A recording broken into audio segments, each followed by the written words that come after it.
اگلا نام ہے مؤمن. یہ لفظ امن اور امان سے ماخوذ ہے. امن و امان، اس سے اللہ تعالیٰ کی صفت امن اور امان نکلتی ہے کہ اللہ تعالیٰ ہی کی جانب سے ساری مخلوقات اور مصنوعات کو امن و امان دیا جاتا ہے. اسی لیے وہ مؤمن ہے، یعنی امن دینے والا، سلامتی دینے والا. امن و امان ساری مخلوقات کو اللہ ہی عطا کرتا ہے، اور ان مخلوقات کے تقاضوں کے لحاظ سے ان کو یہ بات عطا کی جاتی ہے، یعنی جس کا جو تقاضا اس کے مطابق اللہ تعالیٰ اس کو عطا کرتے ہیں.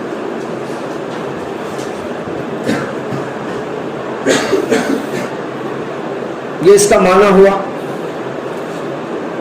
اور اس اسم کی تکوینی تجلی کا بیان کرتے ہوئے حضرت امام غزالی رحمۃ اللہ علیہ فرماتے ہیں، بندہ اپنی اصل فطرت میں ضعیف ہے، اور وہ اپنے اندر سے امراض، بھوک پیاس کا شکار ہوتا ہے. امراض اور بھوک اور پیاس کا شکار ہوتا ہے. ظاہر میں جلانے والے، غرق کرنے والے، زخمی کرنے والے اور توڑنے والے آلات سے بھی اس کو سابقہ پڑتا ہے، اور ان تمام خوف زدہ کرنے والی چیزوں سے اس کو وہ ذات امن دیتی ہے جس نے امراض کو دور کرنے، نفع بخش دوائیں اور بھوک و پیاس کو زائل کرنے کے لیے کھانے و مشروبات، اور اس کو ہلاک کرنے سے قریب کرنے والے امور سے دفاع کرنے کے لیے ہاتھ اور پیر اور مختلف اعضاء و جوارح عطا کیے. یہ اللہ تعالیٰ کی تکوینی تجلی. مختصر بیان ہے لیکن بہت کچھ ہے اس کے اندر، جامع عبارت ہے.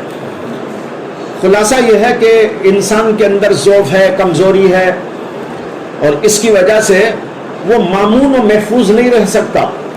اگر اللہ کی طرف سے اسے امن و امان نہ دیا جائے تو اللہ تعالیٰ نے اسے امن و امان سے رکھنے اور رہنے کے لیے بہت ساری چیزیں عطا کر دی. کھانا و پانی عطا کیا، دوائیاں عطا فرمائی، بھوک و پیاس کے ازالے کے لیے کھانا و پانی اور دیگر ضرورت کی چیزیں. اب اس میں اور اضافہ کر لیجئے، مثالاً کچھ چیزیں بیان کی جاتی ہیں، ورنہ تو یہ اتنا لمبا ہے کہ اگر بیان کیا جائے تو 1 گھنٹہ بھی لگ جائے. ہر چیز موجود ہے اس کی ضرورت کے لیے. ہوا ہے، روشنی ہے، پانی ہے، کھانا ہے، وغیرہ وغیرہ. اور چونکہ اس کے اندر کبھی بیماریاں پیدا ہوتی ہیں تو اللہ نے اس کے مناسب حال دوائیاں ایجاد کر دی. وہ دوائیاں اس کی حفاظت اور امن دینے والی ہیں. پھر کچھ چیزیں مارنے والی، توڑنے والی، قتل کرنے والی، یہ کرنے والی، اسے نقصان پہنچانے والی، خطرات میں ڈالنے والی رہتی ہیں. ان ساری چیزوں سے بچاؤ کے لیے اللہ نے ہاتھ اور پیر اور پھر اس کو استعمال کرنے کے لیے دماغی قوت و صلاحیت اور پورے جسم کے اندر بھی طاقت اور پھر کچھ ظاہری اور بہت سارے اسباب پیدا کر دیے. یہ سب کی سب چیزیں اللہ کی طرف سے اسی اسم کی تجلی تکوینی کا اثر ہے. اس پر آپ غور کریں گے تو ایک بے شمار باب کھل جائے گا، بہت بڑا باب کھلے گا کہ اللہ تعالیٰ کی طرف سے امن و امان کے لیے کیا کیا عطا کیا گیا ہے. یہاں پر یہ سمجھ کر رہیں کہ یہاں جو بیان ہو رہا ہے اور جو عبارتیں بعض بزرگوں کی نقل کی جا رہی ہے، اس سے صرف اشارے کنائے ہو رہے ہیں. ان اشاروں کنایوں سے ہمارے اندر یہ صلاحیت ہمیں پیدا کرنا ہے، اور یہ صلاحیت پیدا ہوگی مراقبات کے ذریعے، غور و فکر کے ذریعے، تفکر کے ذریعے. تو پھر یہ بہت بڑا عظیم الشان باب ہے. ہر اسم کی تجلی کے لیے گھنٹے گھنٹے آپ غور کر سکتے ہیں اور آپ کے سامنے بہت بڑا باب واہ ہو سکتا ہے. تو لہذا یہ بھی ایسا ہی ہے کہ امن و امان جو اللہ تبارک و تعالیٰ کی طرف سے عطا کیا گیا، اس کی بے شمار چیزیں دنیا میں موجود ہے، اور اس میں سے چند کا بیان یہاں آ گیا جو خلاصہ ہے تمام چیزوں کا. اس کے بعد تشریعی تجلی کیا ہے؟ اس سلسلے میں شیخ عبدالحق محدث دہلوی رحمۃ اللہ علیہ کہتے ہیں کہ اس اسم مومن سے بندے کا یہ حق ہے، یعنی بندے کا یہ حظ ہے کہ جب وہ اللہ تبارک و تعالیٰ کو مومن جانتا ہے تو اسی کی طرف التجا کرے، اسی کی طرف امن چاہے، تمام آفات ظاہرہ، تمام آفات باطنہ سے، اس سے کہ جب وہ جان رہا ہے کہ اللہ ہی امن دینے والا ہے، اس کے سوا کوئی امن نہیں دے سکتا، اور وہی مجھے بہت ساری چیزوں سے نواز کر مجھے مامون اور محفوظ بنایا۔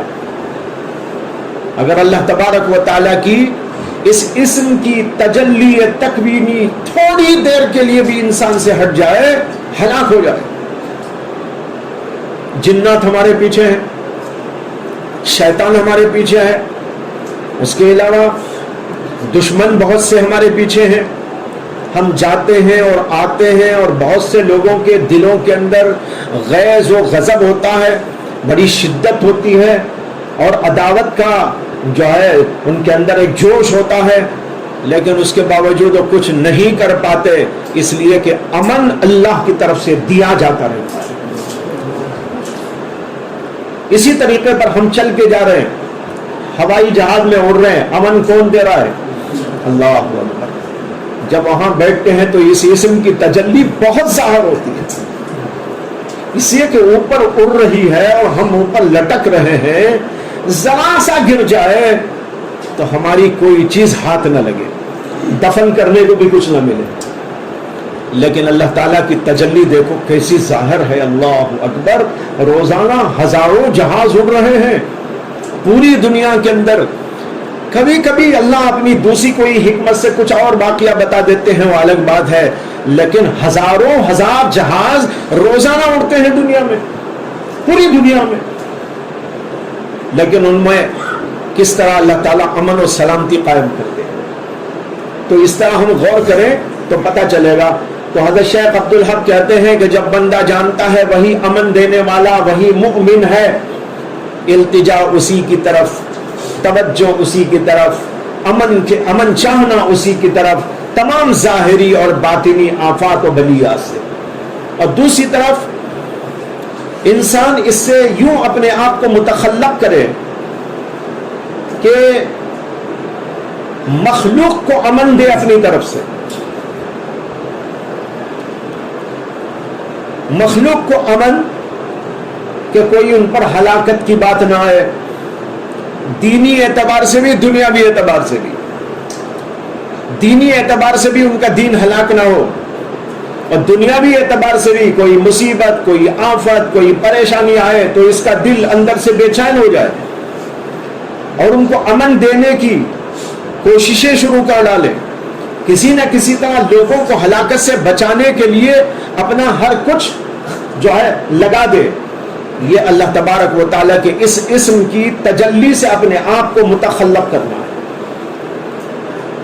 حضرت شیخ کی عبارت یوں ہے، وہ کہتے ہیں وَالتَّخَلُّقُ بِهِ أَن يَأْمَنَ الْخَلْقِ وَيَعْزُدُهُمْ فِي دَفْعِ الْهَلَاكِ عَنْهُمْ فِي دِينِهِمْ وَدُنْيَاهُمْ وَأَحْقُ الْعِبَادِ بِاسْمِ مَنْ كَانَ سَبَبًا لِأَمَنِ الْخَلْقِ مِنْ عَذَابِ اللَّهِ۔ اور اس اسم کا زیادہ مستحق وہ بندہ ہوتا ہے جو مخلوق کو اللہ کے عذاب سے معمون کرتا ہے، اور اللہ کے عذاب سے معمون کرنے والے علماء ہوتے ہیں، مشائخ ہوتے ہیں، جو دینی اعتبار سے ان کی رہنمائی کرتے ہیں، آخرت کے عذاب سے ان کو بچاتے ہیں۔ لہذا اس اسم کا سب سے زیادہ ظہور انبیاء سے ہوتا ہے، دوسرے نمبر پر اولیاء اللہ اور علماء سے ہوتا ہے، پھر اس کے بعد ان سے نیچے والے درجے کے جو داعین اور مبلغین ہوتے ہیں ان سے ہوتا ہے۔ تو معلوم ہوا کہ اس اسم کا سب سے بڑا مظہر حضرات انبیاء کرام علیہ السلام۔ یہ لمحات کی عبارت کی تشریح کی میں نے، تو معلوم ہوا کہ اس اسم سے ہمیں اس طرح اپنے آپ کو متخلق کرنا ہے۔